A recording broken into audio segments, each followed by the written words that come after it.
నారాయణపదాశ్రితం శ్రీమన్నారాయణం వందే యతీశ్వరశ్రియాజుషం శ్రీమతే రామానుజాయ నమః. జై శ్రీరామ్. జయ బోలో బృందావన విహారీ శ్రీకృష్ణ భగవాన్ కి. ప్రియ భాగవతోత్తములారా, ధనుర్మాస వ్రతంలో భాగంగా ఇవాళ 3వ పాశురానికి చేరుకున్నాం. ఇవాళ ఏం పాశురం అండి? గట్టిగా చెప్పారు. అందరు చేశారు కదా పారాయణ. నాకు అసలు చౌడు ఉంది, వినిపించట్లేదు. ఏ పాశురం? ఓంగి ఉడాలంట. ఎన్నో నెంబరు? ఇది 3వ పాశురంలో ఎందుకు చెప్పింది ఆండాల తల్లి? ఎందుకంటే ఈ పాశురంలో వామనుడు 3 లోకాల్ని కొలిచాడు కనుక 3వ పాశురంలో చెప్పింది. అంతేకాకుండా ఈమె ఏ క్షేత్రంలో వ్రతం చేస్తుంది? శ్రీవిల్లిపుత్తూరులో చేస్తుంది. అక్కడ ఉండేటువంటి స్వామి ఎవరు? వటపత్రశాయి. కానీ 30 పాశురాల్లో వటపత్రశాయిని ఒకేసారి కీర్తిస్తుంది. మాలే మణిమన్న ఆ పాశురంలో మాత్రమే వటపత్రశాయిని కీర్తిస్తుంది. మిగతా పాశురాలు నారాయణ, క్షీరాబ్దినాథ, వామన, రామ, కృష్ణ అని చెప్పి ఇత్యాది స్వామి యొక్క అవతారాలన్నీ కీర్తిస్తుంది ఆండాల తల్లి. ఈ 30 పాశురములలో ఈ 3వ పాశురం చాలా విశేషమైనటువంటి. అందుకనే ఆశీర్వచనం చేసినప్పుడు చివరిలో ఓంగి ఉడహళంత ఉత్తమన్ పేర్పాడని చెప్పి 30 పాశురాలు ఈ పాశురం వరకు బ్రాహ్మణోత్తములు ఆశీర్వచనం చేసినప్పుడు చెప్తారన్నమాట. అంతేకాకుండా తిరుప్పావైలో ఈ గోదాదేవి 3 సార్లు వామన స్వామి స్తుతిని చేసింది. ఎక్కడంటే 3వ పాశురంలో, 17వ పాశురంలో, 24వ పాశురంలో అండ్రివులగా మలందా ఏడుకోతే అని చెప్పి 3 మార్లు కీర్తించింది కనుక ఇది 3వ పాశురంలో తాను అనుగ్రహించింది అనమాట. ఆ విధముగా ఇవాళ మంత్ర అనుసంధానం చేస్తే ఎంత ఫలం కలుగుతుందో, అందరూ చేయకపోయినా ఒకరు చేస్తే అది విన్నవారికి ఎటువంటి ఫలం కలుగుతుందో, అంటే అందరినీ చేయొద్దని కాదు. ఉదాహరణకి ఎవరైనా కరెంట్ షాక్ కొట్టింది అనుకోండి, ఆ కరెంట్ షాక్ కొట్టిన వాడికి పట్టుకుంటే వాడికి కొడుతుంది, ఆ పట్టుకున్న వాడికి కొడితే అందరికీ కొడుతుంది. అట్లా కరెంట్ షాక్ కొట్టిన వాడిని పట్టుకుంటే అందరికీ ఏ విధంగా షాక్ కొడుతుందో, ఒక్కరు నామానుసంధానం చేస్తే ఈ ప్రపంచమంతా వ్యాపించి అందరికి కూడా సుఖం కలుగుతుందని చెప్పి ఇవాళ పాశురంలో అష్టాక్షరి నారాయణ మంత్రం ఎంత గొప్పదో, ఎంత సౌలభ్యమో, ఎంత సులభముగా ఉంటాడో, ఎంత వాత్సల్యమూర్తియో ఇవాళ ఆండాల తల్లి వామనమూర్తిని కీర్తించింది ఇవాటి పాశురంలో.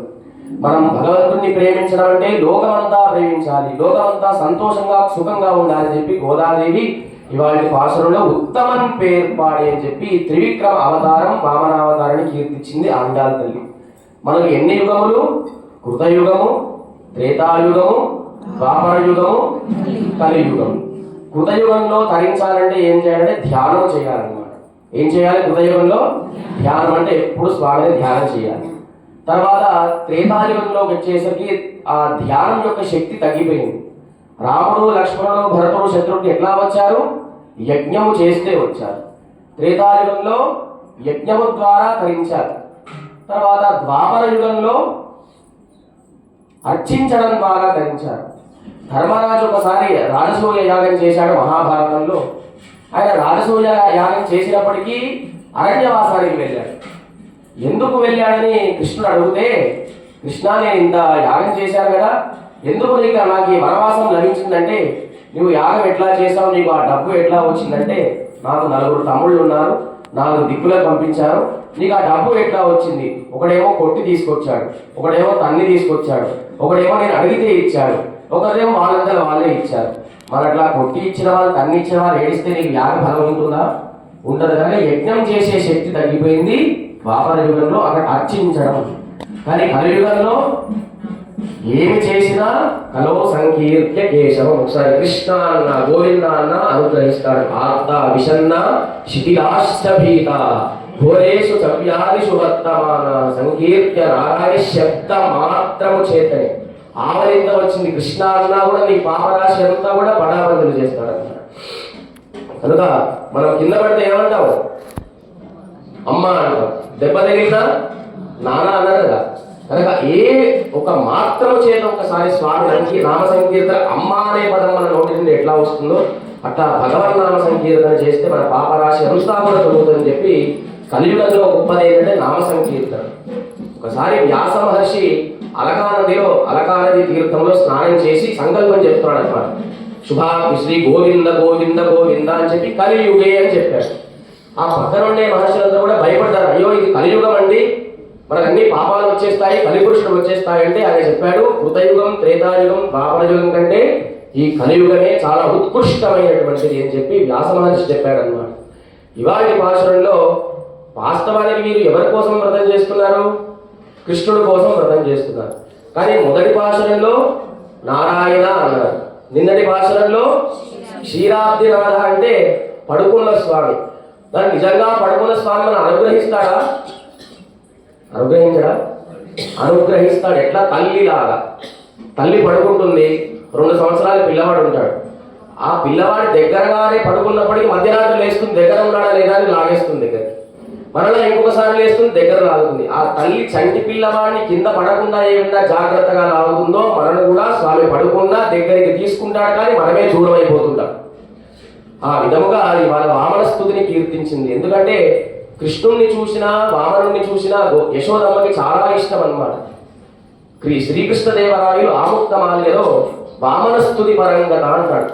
ఆనాడు ఆ కలియుగంలో ఆ శ్రీవిల్లిపుత్తూరులో ఉండే వారందరూ కూడా ఉదయం లేవగానే ఏ స్తుతిని చేసేవాడు?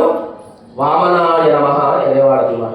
కనుక అంతేకాకుండా మనం ఆచరణ చేస్తాం కదా, చేసినప్పుడు ఆ 24 నామాల్లో త్రివిక్రమాయ నమః వామనాయ నమః అని 2 నామములు వెంటనే వచ్చాయి. కాబట్టి ఆయనకి పంక్తి పావనుడు అని పేరు అన్నమాట. ఏం పేరు? పంక్తి పావనుడు. అంటే 1 నుంచి 10 నెంబర్ రాసామనుకోండి, 1, 3, 4, 2 వదిలిపెడితే ఏమవుతుంది? ఆ పంక్తి తప్పిపోతుంది. కనుక వామనుడు అంటే పంక్తి పావనుడు అని అర్థం అన్నమాట. కానీ యశోదమ్మకి ఆ కృష్ణుడిని చూసినా వామనుడే గుర్తొచ్చేవాడు అనమాట. వామన ఇటు రానాయన అనేది. కృష్ణుడు అరణ్యానికి వెళ్ళి అలిసిపోయి వచ్చి చుట్టూ ఉండేవారు కృష్ణుడిపై నిందలు చెప్తే వామనాన్ని కోపంగా చూసేదన్నమాట. అటువంటి ఇవాటి పాశురంలో వామన నామ సంకీర్తనం చేస్తుంది గోదావరి. అంతేకాకుండా అష్టాక్షరి మంత్రం జపం చేస్తే ఎంత ఫలం వస్తుందో, శ్రీమన్నారాయణ ఎంత సౌలభ్యుడో సులభుడో సౌశీల్యుడో వాత్సల్యుడో సుకుమారుడో ఈ మంత్రం ద్వారా మనం తెలియజేస్తుంది ఆండాళ్ తల్లి నేటి పాశురంలో. ఓంగి ఉలహలంద ఉత్తమన్ పేర్పాడి. అయితే నిన్నటి పాశురంలో వాళ్ళు పడుకున్న స్వామిని కీర్తించారనమాట. ఎందుకండి నేరుగా కృష్ణుడే నామ సంకీర్తన చేయొచ్చు కదా, నారాయణుడు ఎందుకు, క్షీరాబ్దినాథుడు ఎందుకంటే ఎవరైతే వీరు కొంతకాలం గొల్లపల్ల పెద్దలు ఉన్నారు కదా, వాళ్ళందరూ ఎప్పుడు కృష్ణనామ సంకీర్తన చేస్తున్నారు కదా, అనగా కొంతకాలం కృష్ణుడికి దూరంగా పెట్టారు. కానీ వీరు వ్రతం చేసే అధికారం ఇచ్చింది వాళ్ళే. ఎందుకంటే వర్షం పడాలంటే కృష్ణుడే అనుగ్రహించాలి కనుక ఎక్కడ కూడా మరలా గొల్ల పెద్దలు ఎప్పుడు ఏ విధంగా మమ్మల్ని బంధిస్తారు అని చెప్పి కృష్ణ నామని చెప్పకుండా నారాయణ క్షీరాబ్దినాథ అని కీర్తిస్తున్నాడు అనమాట. అంతేకాకుండా ఆల్వార్లు అంటారు కృష్ణుడిది దొంగ నిద్ర అని అంటారు అనమాట. ఏమంటారు? అనేది దొంగ నిద్ర. ఆయన ఆ ఆవుల్ని పాలించి ఇంటికి వచ్చేవాడు. వచ్చిన తర్వాత అమ్మ ఆవులో కర్రీ ఆవు ఉంది, చాలా ఇబ్బంది పెట్టిందని వాళ్ళ అంటాడు కృష్ణుడు. అయ్యో నాన్న ఎంత అలిసిపోయా అని చెప్పి మంచిగా చల్లనీటి వేడినీటి స్నానం పోస్తుంది. అమ్మ ఇవాళ చేతులు నొప్పి వస్తున్నాయి, నాకు నీవే తినిపించంటుంది అనమాట. తినిపిస్తాడు. తినిపించిన ఆయన ఎంత ఇబ్బంది పెడుతున్నాడు, ఆవులు ఎంత ఇబ్బంది పెట్టాలి అని చెప్పి ఆ పడుకునే గదిలోకి తీసుకెళ్తుంది, జో కొడుతుంది, దుప్పటి కప్పుతుంది, చుట్టూ ఆయన పడకుండా అటు ఇటు మెత్తలు పెడుతుంది. తల్లి బయటికి వెళ్ళిందా ఈయన పనా అయిపోతాడు అనమాట. ఆ దుప్పటి కింద ఇంకో 2 మెత్తలు పెట్టి వెళ్ళిపోతాడు. అటువంటి వాడు కృష్ణుడు అనమాట. ఆయన దొంగ నిద్ర.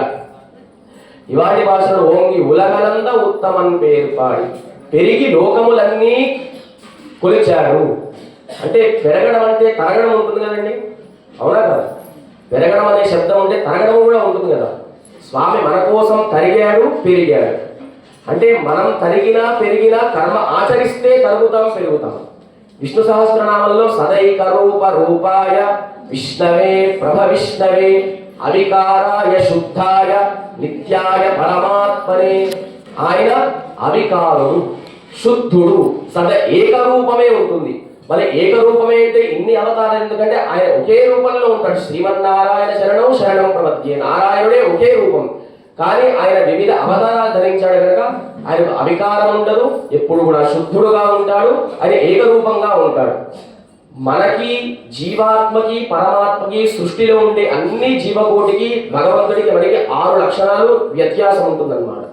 ఏమిటంటే జాయతే, అస్తి, వర్ధతే, విపరిణమ్యతే, అపక్షీయతే నశ్యతి.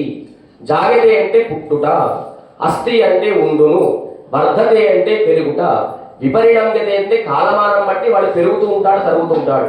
తర్వాత అపక్షీయతే క్షీణించిపోతాడు, నశ్యతే అంటే కొంతకాలం తర్వాత మరణిస్తాడు. కానీ పరమాత్మ ఎప్పుడు కూడా శాశ్వతంగా ఉండేవాడు శ్రీమన్నారాయణుడు కనుక మనకి జీవుడికి అటువంటి వ్యత్యాసం ఉంటుందన్నమాట. అంటే ఎప్పుడు స్వామిని దుఃఖిస్తూనే ఉంటాడనమాట. ఎందుకంటే దుఃఖించడం గుణమా దోషమా? సంతోషంగా ఉంటే అది మంచి గుణమే, మరి దుఃఖించడం అంటే అది మంచి గుణమా చెడ్డ గుణమా? ఏదో చెప్పండి. మంచి గుణం. ఎందుకంటే శ్రీమద్ రామాయణంలో దశరథ చక్రవర్తి ఒక పెద్ద సభ ఏర్పాటు చేస్తాడనమాట. ఏర్పాటు చేసిన తర్వాత నాకు 60,000 సంవత్సరాలు వచ్చాయి, మా రాముడికి రాజ్యపాలన అప్పచెప్తామనుకుంటున్నామని చెప్పి పెద్ద సభ ఏర్పాటు చేస్తారు. వారు ఒక్క క్షణం ఆలోచించకుండా మాకు రాముడే రాజు కావాలంటారు. అప్పుడు దశరథ చక్రవర్తి అంటాడు, నేను 60,000 సంవత్సరాలు పరిపాలించానే, కనీసం మాట కోసమైనా నీవే పరిపాలించలేదే, రాముడే ఎందుకు అంటున్నారంటే, స్వామి నీకు రాముడికి ఒక వ్యత్యాసం ఉందయ్యా. రాముడికి అనేక కళ్యాణ గుణాలు ఉన్నాయి. హింసా మోహనుడు, దివ్యమంగళ స్వరూపుడు ఎన్ని ఉన్నా ఆయన ఎప్పుడు దుఃఖిస్తూనే ఉంటాడు. ఎందుకంటే దుఃఖిస్తుంటాడు? అవతల వాడి బాధని ఆయన బాధలాగా స్వీకరిస్తాడు. అవతల వాడి కడుపు నొప్పి వస్తే ఈయన కడుపు నొప్పి వచ్చేలాగా భావించేవాడు. వాడి చనిపోయినప్పుడు సుగ్రీవుడు ఎంత ఏడుస్తాడో, సుగ్రీవుడు కంటే ఇంకో 2 కంటి పొట్టులు ఎక్కువనే దాచాడనమాట రాముడు. కనుక దుఃఖించేది మంచి గుణం కనుక ఆయన ఎప్పుడు దుఃఖిస్తూనే ఉంటాడు, మన కోసం, మనం రక్షించడం కోసం. ఆ విధంగా ఇవాళ భాషణలో వామనావతారాన్ని కీర్తిస్తుంది మన ఆండాల తల్లి. అయితే ఈ బలి చక్రవర్తి ఉండేవాడు, ఆయనకి పూర్వ ఆశ్రమంలో ఒక ఆటవికుడు. ఎవరు? బలి చక్రవర్తి తన పూర్వ జన్మలో ఒక ఆటవికుడు లాగా ఉండేవాడు. ఆయన ఎప్పుడు దానము ధర్మము చేస్తూ ఉండేవాడు, ఆయన లక్షణమే అది. అయితే భగవంతుడు బలి చక్రవర్తి అనుగ్రహిస్తాడు. ఈయనకి ఒక 6 గడియలు ఇంద్రలోకం ఇస్తే ఎట్లా ఉంటుంది అని ఆలోచిస్తాడు శ్రీమన్నారాయణ. అప్పుడు వెంటనే ఇంద్రలోకంలో ఆ బలి చక్రవర్తి కూర్చోబెట్టిన వెంటనే ఆయనకి ఇంద్ర పదవి వచ్చేస్తుంది. బలి చక్రవర్తి లక్షణం ఏమిటి? ఏది పడితే అది ఇచ్చేయడం. ఇంద్రలోకానికి వెళ్తాడు, ఇంద్ర సింహాసనం మీద కూర్చుంటాడు, కామదేవుడు ఉంటుంది అది వశిష్ఠుడికి ఇచ్చేస్తాడు, ఐరావతం ఉంటుంది అగస్త్యుడికి ఇచ్చేస్తాడు, ఉచ్చైశ్రవణం తెల్లటి గుర్రం విశ్వామిత్రుడికి ఇచ్చేస్తాడు, కల్పవృక్షం కౌండిన్య మహర్షికి ఇచ్చేస్తాడు, చింతామణి గాలవ మహర్షికి ఇస్తాడు. ఇట్లా మొత్తం సంపదలన్నీ అందరికీ పనిచేస్తాడు. ఇంద్రలోకం ఏమవుతుంది? శూన్యం అయిపోతుంది. తర్వాత 6 గడియలు దాటిపోతాయి. దాటిన తర్వాత ఈయన అసలు జన్మనెత్తాడు బలి చక్రవర్తిగా. ఈయన బలి చక్రవర్తిగా అవతరించినప్పటికీ పూర్వజన్మ వాసన ఉంటుంది కదా, ఈయన దానం ధర్మం చేస్తూనే ఉండేవాడు. దేవుడికి అసలుకి యుద్ధం జరిగినప్పుడు శ్రీమన్నారాయణుడు వచ్చి ఈ బలి చక్రవర్తిని ఓడిస్తాడన్నమాట. ఓడించినప్పుడు ఈయన బలి చక్రవర్తి గురువు ఎవరంటే శుక్రాచార్యుడు. ఎవరండి? శుక్రాచార్యుడు. ఆయన విశ్వజిత్ త్యాగం చేస్తాడు మరలా ఇంద్ర పదవిని పొందడానికి. బలి చక్రవర్తి గురువైన శుక్రాచార్యుడి దగ్గరికి వెళ్ళి, నేను ఇంద్రలోకాన్ని పొందాలంటే ఏం చేయాలంటే విశ్వజిత్ త్యాగం చేయిస్తాడు బలి చక్రవర్తితోనే తన గురువు శుక్రాచార్యుడు. వెంటనే విశ్వజిత్ త్యాగం చేసిన తర్వాత అందరూ బలి చక్రవర్తి తండ్రి ఏమంటే మన ప్రహ్లాదుడు అనమాట. ఆయన ఆశీర్వదిస్తాడు. వెంటనే బలి చక్రవర్తి ఇంద్రలోకానికి వెళ్తాడు, ఇంద్రుడిని ఓడిస్తాడు, ఇంద్ర పదవిలో కూర్చుంటాడు బలి చక్రవర్తి. అప్పుడు ఇంద్రుడు ఏడుస్తూ ఉంటాడు అన్నమాట. ఇంద్రుడి కోసం పుట్టినవాడు మనస్వాడు. ఎట్లా? ఉపేంద్రోవా మనఃప్రాం శ్రమోగ శుచిరూర్జిత. ఇంద్రుడి కంటే తక్కువగా పుట్టినవాడు అయినప్పటికీ అతీంద్రుడు ఆయన, ఇంద్రుడే సృష్టించిన వాడైన కనుక అప్పుడు ఈ దేవతల యొక్క తల్లిదండ్రులు ఎవరంటే కశ్యపుడు, అదితి. ఎవరమ్మా? కశ్యపుడు, అదితి. అయితే వాళ్ళందరూ కూడా కశ్యప ప్రజాపతి, అదితి బాధపడుతున్నారు అనమాట. నా కొడుకు సంపద అంతా పోయింది, ఏం చేయాలి? బలి చక్రవర్తిని ఇబ్బంది పెట్టాలి, మరలా ఏ ఇబ్బంది రాకుండా ఉండాలంటే దీనికి ఏకైక పరిష్కారం శ్రీ మహావిష్ణువుని ప్రార్థించమే అని చెప్పి కశ్యప ప్రజాపతి ఆ అదితి వెళ్ళి కశ్యప ప్రజాపతిని ప్రార్థిస్తే కశ్యప ప్రజాపతి చెప్తాడు, నాకు పూర్వకాలంలో బ్రహ్మ ఒక వరం ఉంది, ఆయన ఒక వ్రతం చేయమన్నాడని చెప్పి ఆ భార్య అదితికి ఒక వ్రతం ఉపదేశిస్తాడన్నమాట. ఆ వ్రతం ఏమిటంటే 12 రోజులు కృష్ణుని ఆరాధించాలి. ఎట్లాగా అంటే మాఘ బహుళ అమావాస్య రోజు ఒక అడవి పంది కొమ్మును విరిచి భూమిని దున్ని ఆ మట్టితో స్నానం చేసి, నదిలో స్నానం చేసి, చేసిన తర్వాత నూతన వస్త్రములు ధరించి ఇంట్లో కలశాలను ఏర్పాటు చేసుకొని ఓం నమో భగవతే వాసుదేవాయ అని చెప్పి మాఘశుద్ధ పాఠ్యం నుండి ద్వాదశి వరకు ఈ ఓం నమో భగవతే వాసుదేవ మంత్ర జపం చేసి అర్చించి అభిషేకించి పూజించి ధూపదీప నైవేద్యములు సమర్పించి బ్రాహ్మణులకు పాదపూజ చేసి వారికి దక్షిణ తాంబూలాలు ఇచ్చిన తర్వాత శ్రీ మహావిష్ణువుని అనుగ్రహిస్తాడని చెప్పి కశ్యప ప్రజాపతికి అతిథికి చెప్తాడనమాట. ఆయన తన భర్త ఏదైతే చెప్పాడో అతిథి అదే విధంగా చేస్తే శ్రీ మహావిష్ణువు సాక్షాత్కరించి నీవు చేసిన వ్రతానికి నేను సంతోషించాను, నీ కడుపులో కుమారుడిలాగా పుడతాను, ఇంద్రుడికి తమ్ముడిలాగా పుడతానని చెప్పి శ్రీ మహావిష్ణువే ఆజ్ఞ ఇచ్చాడు. వెంటనే అతిథి గర్భం దాల్చింది. తర్వాత భాద్రపద శుద్ధ ఏకాదశి నాడు వామన జయంతి, ఆనాడు వామనుడు అవతరించాడనమాట మనల్ని అనుగ్రహించడం కోసమై. ఆయన అవతరించిన వెంటనే ఉపనయనం చేశాడనమాట. ఎవరు? తండ్రి కశ్యప ప్రజాపతి. ఇక్కడ చూశాక మన స్వామి కూడా వామనావతారాన్ని ధరించాడు. మనం కూడా స్వామి ఉపనయనం చేద్దామా? ఇప్పుడు చేద్దామా? ఒకసారి స్వామి యజ్ఞోపవిధాన్ని సమర్పించడం అక్కడ ఉంది. ఆనాడు కశ్యప ప్రజాపతి వామనుడికి పుట్టిన వెంటనే ఒడుగు చేశాడు, ఉపనయనం చేశాడు అన్నమాట. ఇప్పుడు స్వామికి మనం కూడా ఒడుగు చేసి ఆనాడు కశ్యప ప్రజాపతి ఏ విధంగా స్వామికి జంధ్యాన్ని సమర్పించాడు ఆ దృశ్యాన్ని ప్రత్యక్షంగా దర్శిద్దాం మనమందరం కూడా. గోవింద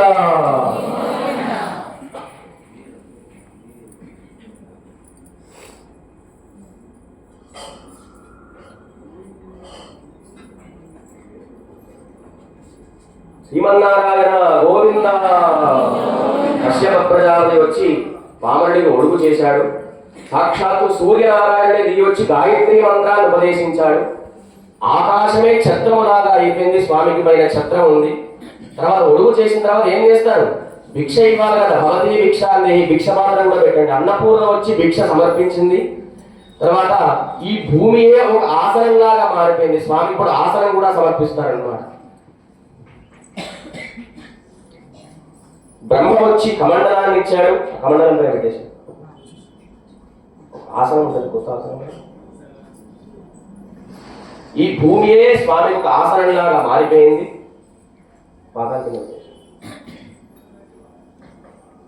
బ్రహ్మ వచ్చి కమండలాన్ని ఇస్తాడనమాట. ఆయన దిగి వచ్చుకుంటూ మెల్లగా ఎక్కడైతే నర్మదా నదీ తీరంలో బలిచక్రవర్తి యజ్ఞం చేస్తున్నాడు అనమాట. అయితే ఈయన బ్రహ్మచార్య గృహస్థుడా? మరి ఈయన హృదయంలో లక్ష్మీదేవి ఉంది, నేను కూడా వస్తానంటుంది అనమాట. ఆ లక్ష్మీ అమ్మవారిని కప్పేయండి, ఆమె కనపడకూడదు అనమాట వామనావతారంలో. లక్ష్మీ అమ్మవారు లాగంటే వస్త్రం పైకి. అయితే లక్ష్మీ అమ్మవారు అంటుంది స్వామి నేను కూడా వస్తానండి, నేను కూడా వస్తానంటే సరే రా అంటాడు. అయితే ఆమె కనపడకుండా ఏం చేస్తాడంటే జింక చర్మం ధరిస్తాడు. పిల్లవాడి ఒడుగు చేసినప్పుడు కృష్ణాజనం అంటారనమాట. జింక చర్మాన్ని ఇట్లా యజ్ఞోపవీత దండలాగా వేస్తారనమాట. ఇప్పుడు వేస్తే తీసుకెళ్లి జైల్లో పెట్టేస్తారు. కనుక ఆ విధంగా కృష్ణాజనం వేశాడు లక్ష్మీదేవి కనపడకుండా. సరే, ఆడవాళ్ళకి ఒక లక్షణం ఏంటంటే ఏదైతే చూడొద్దంటారో అదే చూస్తారు, ఏదైతే చేయొద్దంటారో అదే చేస్తారు. అయితే నువ్వు ఊరికే తప్పుకుంటాడేమో తొంగి చూస్తుంది, ఊరికే తప్పుకుంటాడు తొంగి చూస్తుంది. అయితే ఈయనంటాడు నువ్వు లక్ష్మీవి కదా, నేనేమో బలిచక్ర దగ్గర యాచించడానికి వెళ్తున్నాను, నీ కటాక్షమైన పైన పడిందనుకో మరలా ఆయనకి సంపదలు వస్తాయి, నేను మళ్ళీ ఇంకో రూపాన్ని ధరించాలంటాడు అన్నమాట. ఆయన దిగి వస్తుంటే భూమండలం అంతా కూడా గడగడలాడిపోయింది. వామనావతారం చిన్న 7 ఏళ్ల వయసు పిల్లవాడు కౌపీనాన్ని ధరించాడు, చేతిలో గొడుగు పట్టుకున్నాడు, కమండలాన్ని ధరించాడు, గాయత్రి ఉపదేశాన్ని అందరం జపం చేస్తున్నాడు, ఆసనం పట్టుకొని వచ్చాడు. ఎక్కడైతే బలిచక్రవర్తి యజ్ఞం చేస్తున్నాడో అక్కడికి వచ్చాడు వామనుడు. ఆయన వచ్చిన వెంటనే ఆ యజ్ఞవాటికలో ఉండే పెద్ద ఋగ్వేద, యజుర్వేద, సామవేద, అథర్వవేద పండితులందరూ కూడా లేచి ఉంచున్నారన్నమాట. ఆయన బ్రహ్మవర్చస్సులాగా ఉన్నాడు. ఆయన చూసి బలిచక్రవర్తి నిజంగా సూర్యుడా, సనత్కుమారుడా, సాక్షాత్తు విష్ణుమూర్తి ఇక్కడికి వచ్చాడా అని చెప్పి ఆ వామనుని ఆహ్వానించి పాదపూజ చేసి మా జన్మ ధన్యమైందయ్యా, ఇవాళ నీకు పాదపూజ చేశామని చెప్పి ఆయన ఊరికే ఇట్లా కప్పుకుంటున్నాడు, ఏమో చూస్తుంది ఊరికే. కనుక మా జన్మ ధన్యమైంది అని చెప్పి ఆయన పిలిచిన వెంటనే పాద ప్రక్షాళన చేశాడు. చేసిన తర్వాత బలిచక్రవర్తి దానం ఇవ్వడానికి సిద్ధంగా ఉన్నాడు. భర్త దానం చేయాలంటే భార్య ఒప్పుకోవాలి కదా, అవునా కదా? భర్త చేస్తానన్నాడు అనుకోండి, ఇంటికి వెళ్తే భార్య క్లాస్ పీక్తుంది, నా పర్మిషన్ లేకుండా నువ్వు ఎట్లా ఇచ్చావని చెప్పి. వెంటనే ఈయన బలిచక్రవర్తి భార్య పేరు వింధ్యావళి. ఆయన దానం చేయాలంటే భార్యని ఆకర్షించాలి. అయితే ఆ వచ్చి బలిచక్రవర్తి చెవులో గుసగుసలాడుతుంది, ఈయనకు దానం చేద్దామా, చేస్తే మన యజ్ఞం అంతా పరిపూర్ణం అవుతుందని చెప్పి ఈ మాట బలిచక్రవర్తి సరే అన్నాడు అన్నమాట. పక్కనే శుక్రాచార్యుడు ఉన్నాడు. వచ్చినవాడు సామాన్యుడు కాదా, శ్రీ మహావిష్ణువు, నీవు దానం చేశావా పాతాళ లోకానికి వెళ్ళిపోతావు అంటాడు. అసలు వచ్చినవాడు ఎవరో కనుక్కో అంటాడు. అయితే బలిచక్రవర్తి అన్నాడు, నీవు ఎవరయ్యా అని బలిచక్రవర్తి వామన స్వామిని ప్రార్థిస్తాడు. నిజంగా ఈయన వామనుడు అని చెప్తే ఆయనకు అర్థమైపోతుంది వచ్చినవాడు శ్రీ మహావిష్ణువు అని చెప్తే. ఈయన నిజం చెప్పాలి, ఆయనకు అర్థం కాకుండా ఉండాలి. బలిచక్రవర్తి అడుగుతాడు, నీవు ఎక్కడి నుంచి వచ్చావు, నీవు ఎవరంటే అపూర్వ అని చెప్పి వామనుడు అంటాడు. ఏమంటాడండి? అపూర్వ అంటే తనకంటే పూర్వం ఎవ్వరూ లేరు, ఈ సృష్టిని సృష్టించిన వాడే ఆయన అని ఈయన చెప్పాడు. ఆ బలిచక్రవర్తి ఏమనుకున్నాడంటే, ఏమో ఇదివరకు ఎప్పుడు బిచ్చమెక్కలేదేమో, కొత్తగా వచ్చాడేమో అని అనుకున్నాడు అన్నమాట. సరే అయిపోయిన తర్వాత క్వచతవ వసతి, మీ ఊరు ఎక్కడయ్యా, ఊరు పేరు చెప్పంటే ఊరు లేదు ఏం లేదండి, యాగిలా బ్రహ్మ సృష్టి అని చెప్పి బామనుడు చెప్పాడు. ఇట్లా యజ్ఞం యాగం చేసుకుంటే అక్కడికి వెళ్ళి అనుకుంటూ ఉంటాను, నాకు ఊరు లేదు పేరు లేదు అన్నాడు. కానీ ఈయనేం చెప్పాడు, యాగిలా బ్రహ్మాండమే నాదని చెప్పి సంస్కృతంలో చెప్పాడు. ఆ బలిచక్రవర్తి ఏమనుకున్నాడు, ఏమో ఎక్కడ పడితే యజ్ఞం యాగం చేస్తే అక్కడికి వచ్చి అడుగుకుంటాడేమో, పాపం పసిపిల్లవాడు అనుకున్నాడు బలిచక్రవర్తి. సరే మీ నాన్న పేరేంటి, తల్లికి నాకు ఎవరు లేరండి, పితామహస్య మాతాధాపి పితామహి, సృష్టికే నేనే తల్లి, నేనే నాకు తల్లిదండ్రులు ఎవరు లేరండి అని చెప్పి ఆయన అనుకున్నాడు. కానీ ఈయనేం చెప్పాడు, పితామహస్య జగత మాతాధాత పితామహ, సృష్టికి తల్లిదండ్రులు ఎవరు, శ్రీ మహావిష్ణువే కనుక నాకు ఎవరు లేదని. అయ్యో, ఆయన ఇంకా బాధపడ్డాడు బలిచక్రవర్తి. సరే మా రాజ్యంలో ఇల్లు కట్టిస్తాను, ఇక్కడే ఉన్నాడు. అసలు సృష్టిని సృష్టించిన వాడే ఆయన, ఈయనకి ఇల్లు కట్టిస్తున్నాడు అన్నమాట. తర్వాత సరే నీకు తల్లి లేదు తండ్రి లేదు అంటున్నావు కదా, నేను చూసుకునేవాడు గార్డియన్ ఎవరైనా ఉన్నారని, ఎవరు అనాథ అంటే నేను ఎవరు లేరంటారు కూడా. అనాథ అంటే అకారవాచ్యుడు విష్ణుమూర్తి, అకారం అంటే అనాథ అంటే సర్వలోకాలకు నాయకుడు అని చెప్పి ఈయన చెప్పారు. సరే నీకు ఏం కావాలి, నీవు చూస్తే చిన్న పిల్లవాడిలాగా ఉన్నావు, చాలా ముద్దుగా ఉన్నావు, నీకు ఏదైనా దానం చేయాలనిపిస్తుందంటే నీకు ఏమవుతుంది, 3 అడుగుల నేలకు కావాలంటాడు. ఒకసారి బలిచక్రవర్తి కింద నుంచి పై వరకు చూస్తాడు, వీడు ఎంత ఉన్నాడు, వీడి పాదలు ఎంత ఉన్నాయి, 3 అడుగుల నేలకు వస్తే ఎంత వస్తుంది, ఇంత వస్తుంది. అదేంటి, నువ్వు దానం ఇచ్చేవాడు బాగా ఇచ్చేవాడు ఉన్నప్పుడు నువ్వు బాగా అడగాలి కదా, నేను ఇవ్వకపోతే నాకు చెడ్డ పేరు వస్తుంది అంటాడు అన్నమాట. లేదండి, ఈయన చెప్తాడు, నాకు 3 అడుగుల నేలను ఇచ్చుట సకల భువనలోకములు ఇచ్చుట అని చెప్పి వామనుడు అంటాడు అన్నమాట. ఏమంటాడు, 3 అడుగుల నేల నాకు ఇచ్చుట, ఈ బ్రహ్మాండమే నాకు ఇచ్చుట అని చెప్పి వామనుడు అంటాడు అన్నమాట. సరే అని చెప్పి దానం చేద్దాం అనుకుంటాడు. చేసిన తర్వాత ఆయన అడుగుతాడు, నీకు ఐరావతం కావాలా, ఏనుగులు కావాలా, కన్యలు కావాలా, ఏమైనా అమ్మాయిని ప్రేమిస్తున్నావా, పెళ్లి చేస్తానంటాడు. నాకు ఏమవుతుందండి, వేదాధ్యయనం చేసుకునేవాడిని, నాకు ఎటువంటి వ్యామోహం లేదని చెప్పిన వెంటనే 3 అడుగుల నేల కావాలంటాడు. అయితే దానం చేసినప్పుడు ఏం చేయాలంటే చేతిలో తీర్థం పోసుకుని దానం చేయాలి. అయితే బలిచక్రవర్తి కమండలం పట్టుకున్నాడు, దానం చేస్తుంటే చిన్న గొట్టం ఉంటుంది కదా, శుక్రాచార్యుడు దూరిపోతాడు అన్నమాట. దూరిపోతే ఈయన సామాన్యుడా చేతిలో దర్భపుల్ల పెట్టి ఇట్లా అంటాడు అన్నమాట. అంటే ఎవరైనా పనికి అడ్డొచ్చారనుకోండి, ఒక కన్ను పోతుందని అర్థం అన్నమాట. శుక్రాచార్యుడు ఏముంటుంది, ఒక కన్ను ఉండదు. మరి దర్భతోని సంహరిస్తాడా, దర్భతోని శత్రువుని సంహరించవచ్చా, సంహరించలేమా? మనం రోజు ఏ హోమం చేస్తున్నాం, అంతర్యామిగా సుదర్శనుడు ఉన్నాడు, రామావతారంలో బాణంలో సుదర్శనుడు ఉన్నాడు, నృసింహావతారంలో గోర్లలో ఆయన ఉన్నాడు, వరావతారంలో కోరల్లో ఆయన ఉండి శత్రు సంహారం చేశాడు కనుక సుదర్శనుడు దూరాడు. ఆ శుక్రాచార్యుడికి ఒక కన్ను తీసేశాడు అన్నమాట. ఒక్కసారి ఆయన దానం చేసిన వెంటనే చిన్నగా ఉన్నవాడు ఇంతింతై వటుడింతై మరియు తానంతై నభో వీధిపై నంతే మండల తోయరాగమన కల్లంతై ప్రభారాశిపై నంతే దూరగంతై అని చెప్పి బ్రహ్మాండం అంతా వ్యాపించాడు. ఎట్లాగంటే శీతాకాలంలో చలి మంచుకి ఆకు ముడుచుకున్న తర్వాత సూర్యకిరణాలు పడ్డ వెంటనే ఏ విధంగా తెరుచుకుంటుందో చిన్నగా ఉండే వామనుడు పైకి వెళ్ళిపోతాడు అన్నమాట. అయితే పక్కనే బలిచక్రవర్తి కుమార్తె ఉంది, ఆమె పేరు రత్నమాల. అదేంటయ్యా నువ్వేమో అడిగినప్పుడు చిన్న పిల్లవాడిలాగా ఉన్నావు, పెరిగినప్పుడేమో పెద్దగా ఉన్నావు, ఇది తప్పు అంటాడు. అయితే ఆయన అంటాడు, మీరు బ్యాంక్లో ₹1,00,000 ఫిక్స్డ్ డిపాజిట్ పెట్టారనుకోండి, దానికి వడ్డీ తీసుకుంటారా తీసుకోరా, అది ₹1,00,000 తీసుకుంటారా వడ్డీ కూడా తీసుకుంటారా అని చెప్పి బలిచక్రవర్తితో కుమార్తెతో వామనుడు అన్నాడు, నాకు వడ్డీ కూడా కావాలన్నాడు. ఒక్కసారి ఆయన నీళ్లు పోసిన వెంటనే చిన్నగా ఉన్న వామనుడు పెరిగి పెరిగి అన్ని లోకములను దాటి చివరికి బ్రహ్మలోకానికి వ్యాపించాడనమాట. ఆ బ్రహ్మలోకంలో సృష్టించిన వాడు బ్రహ్మనే. ఇలా కావాల్సిన బ్రహ్మలోకంలోకి వెళ్ళలేదు, అయ్యో చాలా కాలమైంది నా అబ్బాయిని పుట్టించాను, ఆయన లోకానికి వెళ్ళనే లేదు, ఒకసారి చూసి వద్దాం ఏం చేస్తున్నాడో పరీక్షిద్దామని చెప్పి ఇన్స్పెక్షన్ కోసం వెళ్ళాడు బ్రహ్మలోకానికి వామనుడు.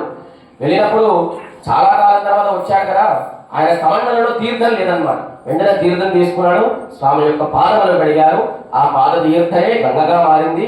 అప్పుడు బ్రహ్మ అంటాడు, నా కుమారుడు శివుడు ఎక్కడో కింద ఉంటాడయ్యా, ఆయన కంఠంలో విషం నింపుకున్నాడు, ఆయన శిరస్సు మీద పడేలాగా నీ పాదం పెట్టంటాడు బ్రహ్మ. ఆ పాదం పెట్టిన వెంటనే, పాద ప్రక్షాళన జరిగిన వెంటనే ఆ పాద తీర్థమే గంగగా మారింది. ఆ గంగనే శివుడు జటాజూడంలో పెట్టుకున్నాడు కనుక శివుడు కూడా పరమ శ్రీ వైష్ణవ భాగవతోత్తముడు. అసలు శివుడు లేనే భాగవతమే లేదండి, అవునా కాదా? నేను ఏం చెప్పుకున్నాను, ఆయన త్రిశూలం పట్టుకొని వెళ్తుంటే చిలక పారిపోయింది, ఆయన త్రిశూలం పట్టుకోకపోతే ఆయన వ్యాస భగవానుడి యొక్క నోటిలోకి దూరేవారే కాదు, మనకి ఇవాళ భాగవతం ఉండేదే కాదు. కనుక ఆ విధంగా వామనావతారంలో స్వామి మా కోసమయ్యా అక్కడి నుంచి ఇక్కడికి వచ్చావు. ఆనాడు ఎవ్వరూ అడగలేదు పాదం పెట్టామని చెప్పి, ఆయన వచ్చాడు, పాదం పెట్టాడు, వెళ్ళిపోయాడు అనమాట. ఎంత అదృష్టవంతులయ్యా అని చెప్పి ఒక్కసారి ఒక పాదంతో భూమండలం అంతా కొలిచేశాడు, ఇంకొక రెండో పాదంతో ఉపరితలం అంతా కొలిచేశాడు. మరి మూడో పాదం ఎక్కడ పెట్టాలి, నా తలపైన పెట్టమన్నాడు బలిచక్రవర్తి. ఒక్కసారి తొక్కిన వెంటనే పాదాల లోకానికి వెళ్ళిపోయాడు. పాదాల లోకానికి అధినాయకుడుగా బలిచక్రవర్తిని చేశాడు. అదేంటండి, బలిచక్రవర్తి యజ్ఞం చేశాడు, దానం చేశాడు, ధర్మం చేశాడు, మరి ఎందుకు ఇంత ఇబ్బంది పెట్టాడు స్వామి అంటే, బలిచక్రవర్తి యజ్ఞం చేసిన, దానం చేసిన, ఏది చేసిన నేను చేస్తున్నాను, నాది చేస్తున్నాను, నా వరకు చేస్తున్నాను అని చెప్పి చేసేవాడు కనుక వారి అహంకారాన్ని తగ్గించాలంటే స్వామి వచ్చాడు. కనుక అందుకనే శ్రీవిల్లిపుత్తూరులో అందరూ కూడా వామనాయ నమః అని ఉండేవారు. ఎందుకంటే మనకు ఎక్కడ అహంకారం వస్తుందో మనం స్వామికి 108 పుష్పాలు సమర్పిస్తాం. ఎందుకంటే 108 నామాలు కిలో పుష్పాలు వేస్తుంటే కింద పడిపోయి తీసుకొని బయటపడేస్తాం. ఎందుకు అవసరమా? ఓం కృష్ణాయ నమః, నేను, నాది, నా కొరకు, ఈ 3 పదాన్ని మార్చేయండి. స్వామి, స్వామిది, స్వామి, స్వామి కొరకు, స్వామిది. ఓం అంటే స్వామి, కృష్ణ స్వామి కొరకు, నమః నాది కాదు స్వామిది. ఇది ఒక్కసారి చెప్పినట్లయితే మీ అహంకారం అంతా కూడా తగ్గిపోతుంది. అందుకనే లక్ష తులసి అర్చన రోజు అంత బస్తడు తులసి సమర్పిస్తే సంవత్సరంలో ఉండే అహంకారం అంతా కూడా ఆ రోజు తగ్గిపోతుంది అన్నమాట. కానీ అహంకారం తగ్గాలంటే రోజు ఉదయం వేసినట్టు ఏం చేయాలి? ఓం వామనాయ నమః, ఓం త్రివిక్రమాయ నమః అని చెప్పి కీర్తించినట్లయితే ఆనాడు స్వామి మా కోసం పాదాన్ని మోపి బయటికి వేశామయ్యా, ఎంత అదృష్టం అని చెప్పి ఒకసారి ఆండాలు తల్లి ఆ వామనస్తుని పరంగా చేస్తుందన్నమాట. నాంగల్ నంపావై ఉత్తమన్ పేర్పాడు, ఉత్తముడు పరమ పురుషుడు, ఉత్తముడు ఎవరంటే ఈయనే అన్నమాట. తర్వాత నాంగల్ నంపావై కుచ్చాత్తి నీరాడినాల్, మేము చేసే వ్రతం లోకమంతా కూడా క్షేమంగా ఉండాలి. ఏం వ్రతం ఇది? నామ సంకీర్తన వ్రతం. నామ సంకీర్తనం ఎంత గొప్పది అంటే, ద్రౌపది ఉంటుంది, ఆమె వస్త్రం అంతా ఇప్పేస్తే కృష్ణ గోవింద అంటుంది అనమాట. ఎవరు? ద్రౌపది. ఆయన కృష్ణుడు ఎక్కడో ఉంటాడు కానీ వస్త్రాలు వస్తాయి. కృష్ణుడు పంపించాడా వస్త్రాలు? కృష్ణుడు పంపించినది గోవింద నామ సంకీర్తనతోనే వస్త్రం వచ్చాయి. మన నామ సంకీర్తనం చేసినప్పుడు స్నానం చేయాలా అండి? ఎట్లాగా ఉన్నా చేయొచ్చు. ద్రౌపది వస్త్రాభరణం చేసిన రజస్వలగా ఉందన్నమాట. కేవలం కృష్ణుడినే ధ్యానించి గోవింద అన్న వెంటనే వస్త్రం వచ్చేసాయి. అంతేకాకుండా ప్రహ్లాదుడు చెప్తాడు, హరి హరతి పాపాని దుష్ట చిత్తై అభిస్మృత. చిన్నపిల్లవాడున్నా మనమున్నా అక్కడ యజ్ఞమో మంటో నిప్పో ఉందనుకోండి, తెలిసి ముట్టుకున్నా కాలుతుంది, తెలియక ముట్టుకున్నా కాలుతుంది. మీరు కావాల్సిన నామం చెప్పినా అనుగ్రహిస్తాడు, ఏదో మాట పూర్వక చెప్పినా అనుగ్రహిస్తాడు. కనుక నామ సంకీర్తన అంత గొప్పదని చెప్పి నాంగల్ నంపావై కుచ్చార్తి నీరాడిన. ఒక చోట శ్రీరంగ క్షేత్రంలో ఆలయం పక్కనే ఒక ఆవిడ ఇల్లు ఉండేదన్నమాట. వాళ్ళు బ్రాహ్మణోత్తములు. ఆ పిల్లవాడు వేదాధ్యయనం చేసేవాడు. అయితే ఆ పిల్లవాడు గురువు గారు ఏం చెప్పారంటే, నాయన సమేదలు తీసుకొని రానాయన అంటే ఆ పిల్లవాడు వెళ్ళాడు. ఉదయం అయింది, సాయంత్రం అయింది, రాత్రి అయింది, రావట్లేదు. ఈ అబ్బాయి పేరు శ్రీరంగ. ఏం పేరండి? రంగా, శ్రీరంగ అని పెట్టుకున్నారన్నమాట. ఈమె శ్రీరంగ రంగ రంగ అంటే రంగనాథుడు లేచి వచ్చేసాడనమాట. లేచి వచ్చి అమ్మ నాకు పాయసం వండి పెట్టే, బాగా ఆకలి వేస్తుందంటే, అయ్యో నాయన కూర్చో అని చెప్పి ఆమె వేడివేడిగా పాయసం వండుతుంది, తినిపిస్తుంది, వెళ్ళిపోతాడు. ఇదో అసలైన కొడుకు వస్తాడనమాట. అమ్మ నాకు పాయసం వండి పెట్టానంటుంది. ఇప్పుడే కదా నువ్వు పాయసం తినది, మళ్ళీ పాయసం అంటావు ఏంటంటే, తర్వాత స్వప్నంలో రంగనాథుడు కనిపిస్తాడు. మీ అబ్బాయి ఆలస్యంగా వచ్చాడు కదా, నీవు రంగా అన్న వెంటనే నేను లేచి నీ దగ్గరకు వచ్చేసానని చెప్పి ఆ రంగనాథుడు చెప్తాడు అనమాట. కనుక నామ సంకీర్తనం అంత గొప్పది. అంతేకాకుండా వామనుడు ఎన్నో కోరికలు కోరాడు, కానీ 3 అడుగుల నీడ మాత్రమే అడిగాడు. అంటే వృద్ధ కౌమారిక ఉపాఖ్యానం అని కథ ఉందండి. దాంట్లో ఒక కోరిక కోరితే దాంట్లో అన్నీ వచ్చారనమాట. ఒక 12 ఏళ్ళ ఆవిడ చతుర్ముఖ బ్రహ్మగారి కోసం తపస్సు చేసింది. అది చేసి చేసి చేసి చేసి 80 సంవత్సరాలు దాటింది. చివరికి బ్రహ్మ ప్రత్యక్షమయ్యాడు. ఆ పిల్ల ఎందుకు తపస్సు చేస్తుందంటే పెళ్లి కావడం కోసం చేస్తుంది. 80 ఏళ్ళ తర్వాత బ్రహ్మ ప్రత్యక్షమయ్యాడు. నీకు ఏం కావాలా అంటే, నాకు 7 అంతస్తుల మేడలో 7 అంతస్తు పైన బంగారు ఊయల్లో నేను నా మునిమనవడు ఊయల ఊపుతూ నేను జంతికలు తినాలని అనమాట. అంటే మా మునిమనవడు కావాలంటే ఆమెకు పెళ్లి కావాలి. పెళ్లి కావాలంటే భర్త ఉండాలి, కుమారుడు పుట్టాలి, మనవడు పుట్టాలి, ఆ మనవడికి ఇంకో కొడుకు పుట్టాలి, వాడు 7 అంతస్తుల మేడ కట్టాలి, పైన బంగారు ఊయల ఉండాలి, మళ్ళీ పళ్ళు జంతికలు నవ్వాలంటుంది అనమాట. పళ్ళు ఊడకూడదు. అంటే ఒక కోరిక కోరితే దాంట్లో అన్నీ వచ్చేయాలి. కానీ వామనుడు ఏం చేశాడు, నాకు 3 అడుగుల నేత్రమా నీళ్ళ మాత్రమే కావాలంటే కనుక ఏది కోరినా అంతా వచ్చేయాలని చెప్పి ఇది ఒక ఉపఖ్యానం అనమాట. నాంగల్ నంపావై కుచ్చార్తి నీరాడినాల్ ఓంగు తీంగిన్ని నాడెల్లా తింగల్ ముమ్మాడి పేరు. మేము చేసే వ్రతం చేసినట్లయితే నెలకి 3 వర్షములు పడతాయి. 9 రోజులకు ఒక వర్షం పడుతుంది కనుక నెలలో 30 రోజులు, 9 రోజులకు ఒక వర్షం పడుతుంది. అలా వర్షం పడితే పాడి పంట అంత సమృద్ధిగా ఉంటుంది. వర్షం ఎట్లా పడుతుంది, అష్టాక్షరి మంత్ర జపం చేస్తే ఆ వస్తుంది కనుక ఎక్కడ అష్టాక్షరి మంత్ర జపం చేస్తారో అక్కడ దుర్భిక్ష వ్యాధి ఏది కూడా ఉండదు. కనుక మీరందరూ ఉదయం రాగానే ఏం చేయాలి, మాట్లాడకుండా అష్టాక్షరి మంత్ర జపం కానీ శ్రీమదే నారాయణ ఈ కిరణ్ స్వామి ఎప్పుడు గుడికి రాగానే మాట్లాడొద్దండి ఈయన మాత్రం మైగిస్తే గంటలు గంటలు వాయిస్తాడండి అని అనుకుంటారేమో. కానీ సంవత్సరంలో 365 రోజులు మేము అందరం కలిసేది 364 రోజులు మాత్రమే అండి. అప్పుడే మాట్లాడుకున్నాం, కనీసం మాట్లాడుకోనివ్వండి. అట్లా కాదు, నేను చెప్పట్లేదు, గోదాదేవి చెప్పింది నామ సంకీర్తన వైభవం. ఇక్కడ నామ సంకీర్తన చేస్తే మనే కాదు, ఈ ప్రపంచమంతా వ్యాపించి అందరూ కూడా సుఖంగా క్షేమంగా ఉంటారు కనుక పాడి పంట 3 వర్షములు పడతాయి, అంతా కూడా సుభిక్షంగా ఉంటుందని చెప్పి అంటుందన్నమాట. ఓంగు పెరుగు చెన్నరూడు కయ్యలు గల బాగా వరి చేళ్లు పెరిగి దాని మధ్యలో నీళ్లు ఉంటే దాంట్లో చేపలు పైకి తుల్లి కింద పడుతున్నాయి అన్నమాట. పైకి కిందికి తుల్లబడుతున్నాయి. పాడి పంట అంటే బాహ్యమైన పాడి, అంతర్గతమైన పాడి. ధాన్యం గింజ ఉంటుంది, దానిపైన వరి పొట్టు ఉంటుంది, వరి పొట్టు తర్వాత బియ్యం ఉంటుంది. దాన్ని కడిగితే చివరికి బియ్యం వస్తుంది అనమాట. ఈ శరీరమే ఒక ధాన్యపు పొట్టులాగా భావించినట్లయితే ఆ అన్నం వచ్చిన తర్వాత లోప ఆత్మకు సమర్పించాలి. ఆ బియ్యపు గింజనే ఈ జీవాత్మ. ఈ జీవుడు ఎప్పుడు కూడా ఆత్మలో ఉండే పరమాత్మకే నివేదన చేయాలి, నీవే శరణాగతి చేయాలని చెప్పి గోదాదేవి పాడి సమృద్ధి పంట సమృద్ధి కలుగుతుందని చెప్పి ఈ వ్రతం చేసినట్లయితే ఎటువంటి తుఫానులు కానీ వర్షములు కానీ అధికముగా కురవకుండా ఏ సమయంలో ఏమేమి కావాలో అవే కురుస్తాయని చెప్పి గోదాదేవి చెప్తుంది. పూంగువలై పోదిల్ పొరివంటు కనపడుప్ప. అయితే ఆ నీటిలలో చేపలు ఎగురుతుంటే అందమైన తామర పుష్పంలో 2 తేనెటీగలు అటు ఇటు తిరుగుతూ ఆ మకరందాన్ని స్వీకరించి రాత్రి అయితే పుష్పం ఏమవుతుంది, ముడుచుకుపోతే ఆ లోపల తేనెటీగలు లోపల ఉన్నాయన్నమాట. సూర్యోదయానికి తెరుచుకుంది. ఆ 2 తేనెటీగలు పోట్లాడుకుంటున్నాయన్నమాట. ఎందుకు నన్ను లేపలేదు, లేకపోతే రాత్రి బయటికి వెళ్ళిపోయే వాళ్ళ అని చెప్పి ఇద్దరు పోటీ పడుకుంటున్నారు. ఆ 2 తేనెటీగలే లక్ష్మీనారాయణుడు. ఆ కలువ పుష్పమే మన హృదయం.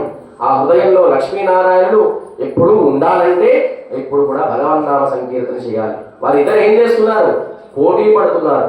అంటే లోపల ఏం పోటీ పడతాడు, నేను అనుగ్రహించాలా నీవు అనుగ్రహిస్తావా అంటే శ్రీమన్నారాయణలో ముందు ఏ అక్షరం ఉంటుంది, శ్రీ ఉంటుంది. శ్రీ అంటే ఎవరు, లక్ష్మి. నేనే ముందు అనుగ్రహిస్తా అని చెప్పి ఇద్దరు కూడా లోపల పోటీ పడతారనమాట. ఆ విధముగా బాహ్యమైన పాడి అంతర్గతమైన పాడి, బాహ్యమైన పంట సమృద్ధి లోపల పంట సమృద్ధి కలుగుతుంది. ఏం చేస్తే ఈ తిరుప్పావై దివ్య ప్రబంధం మనమందరం కూడా ఉదయాన్నే అనుసంధానం చేసినట్లయితే తేంగాదే పుక్కిరుంది శీర్తమునై భక్తివాంగా. ఎప్పుడైతే వైకుంఠం నుండి కృష్ణ పరమాత్మ ఇక్కడికి వచ్చాడో పాడి పంట పాలకి పెరుగుకి నెయ్యికి ఎటువంటి లోటు లేకుండా ఉండేవాళ్ళు అనమాట.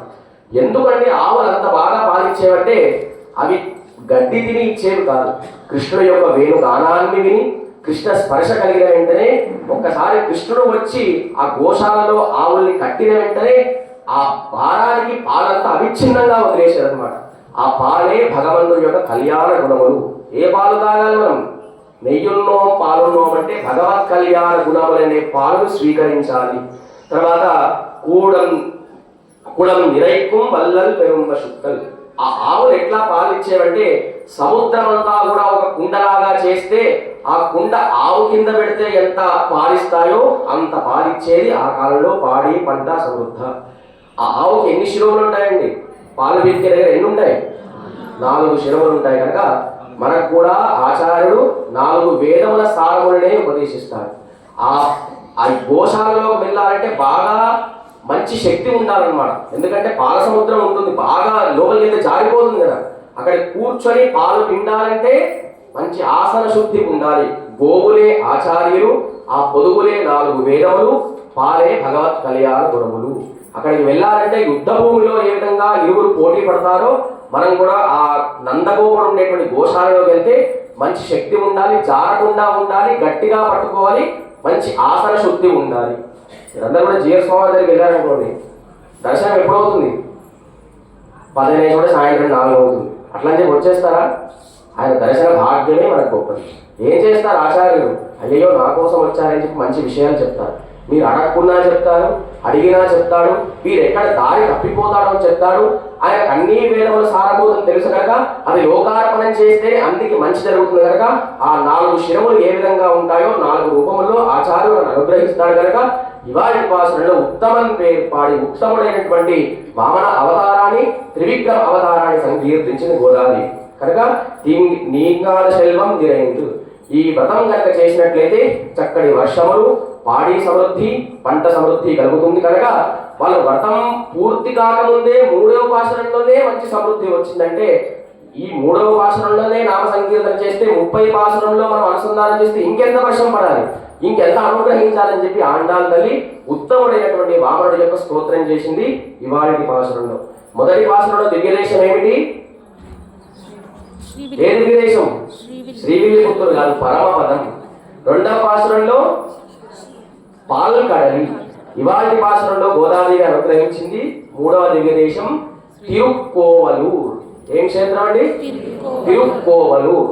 అక్కడ ఉండేటువంటి స్వామి పేరు పుష్పవల్లి సమేతాయ శ్రీ దేహలీయశాయ నమః అని చెప్పి అక్కడ త్రివిక్రమ అవతారంలో స్వామి ఒక కాలు పైకి పెడతాడు, కుడి చేయి పైకి పెడతాడు, ఆకాశాన్ని చూపిస్తాడు అనమాట. అక్కడ పొడిగయ్యాళ్వార్, పూదత్తాళ్వార్, పెయ్యాళ్వార్, తిరుమంగయ్యాళ్వార్లు 4 ఆళ్వార్లు స్వామికి మంగళాశాసనం చేశారు. ఏ దివ్యక్షేత్రం? తిరుక్కోవలూర్. నేను ఏమి ప్రసాదం అది బాగా గుర్తుంటుంది. ఇవాళ దివ్యక్షేత్రం ఏంటి? అందరూ చెప్పండి, తిరుక్కోవలూర్. అందరూ కూడా ఒకసారి నమస్కారం చేయండి, చెప్పండి. ఓం కోవలూర్ పురవాసాయ పుష్పవల్లి సమేతాయ శ్రీ దేహలీశాయ నమః. ఈ దివ్యక్షేత్రం తమిళనాడు ప్రాంతంలో ఉంది. అక్కడ ఉండేటువంటి స్వామికి ఇంకొక 2 పేర్లు ఉన్నాయి. ఆయనార్ ఉత్తమర్ క్షేత్రం. ఎందుకంటే అనేక త్రివిక్రమావతార ఆలయాలు ఉన్నప్పటికీ తిరుమంగయాళ్వార్ ఈ క్షేత్రమే గొప్పది అంటాడు. ఇవాటి పాశురంలో ఏం సమృద్ధిగా ఉండాలి? పాడి పంట సమృద్ధిగా ఉండాలి కనుక ఆలయం చుట్టూ పాడి పంటలు అన్ని క్షేత్రముగా సస్యంగా ఉంటాయి కనుక తిరుమంగయాళ్వార్ ఇవాటి పాశురంలో ఏ మంత్రం గొప్పదని చెప్పింది? అష్టాక్షరి నారాయణ మంత్రం గొప్పది కనుక ఆయన నారాయణ మంత్రం గొప్పగా అనుసంధానం చేసిన దివ్యక్షేత్రం ఏమిటంటే తిరుక్కోవలూర్. ఆండాల్ దివ్య తిరువడిగలే. జై శ్రీరామ్.